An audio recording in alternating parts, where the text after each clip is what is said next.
Hello all, my name is Dawn Lesby, and today I'm going to persuade you to become more open-minded about legalizing same-sex marriage.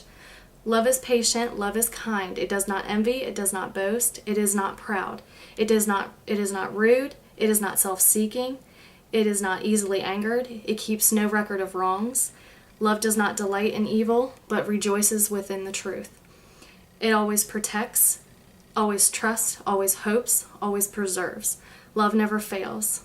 1 Corinthians chapter 14, verse 4 through 8. Same-sex marriage isn't some new fad that has increased in popularity through the past century.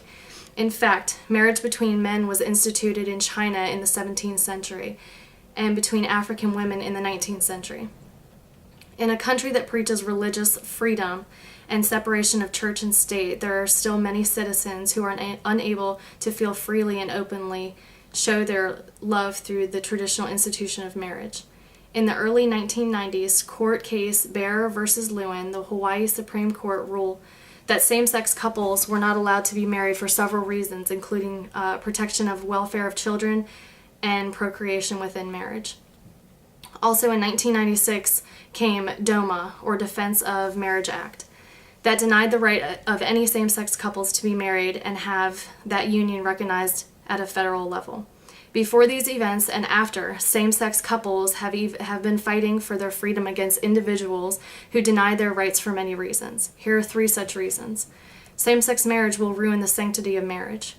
Marriage is an institution steeped in tradition. Facebook, on the other hand, is not. But it is a vital life support these days, and while a lot of useless information is passed around every day, this quote from a friend's personal page has some truth to it.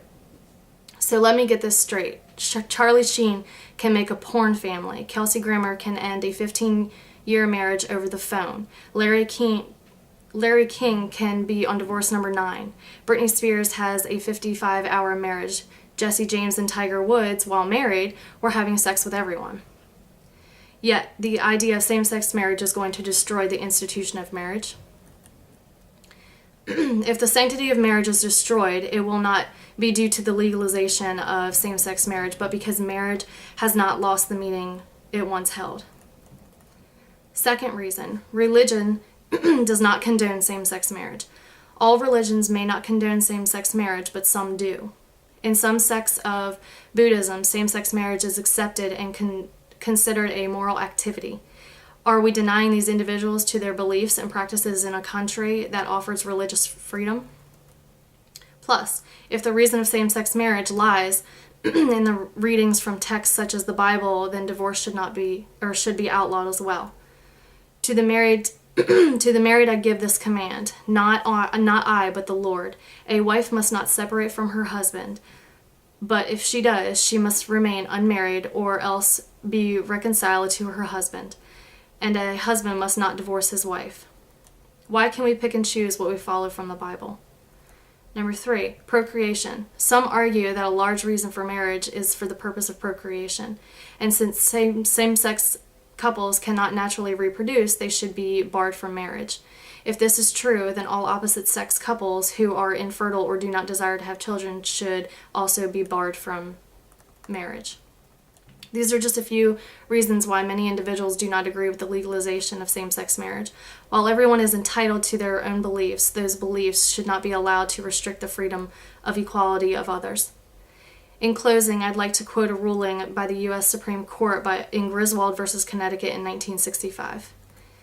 A marriage is a coming together for better for worse, hopefully enduring and intimate to the degree of being sacred. It is an association that promotes a way of life, not causes, a harmony in living, not political faiths, a bilateral loyalty, no commercial or social projects. Yet it is an association for a noble and purpose, as in any involved in our prior decisions. So today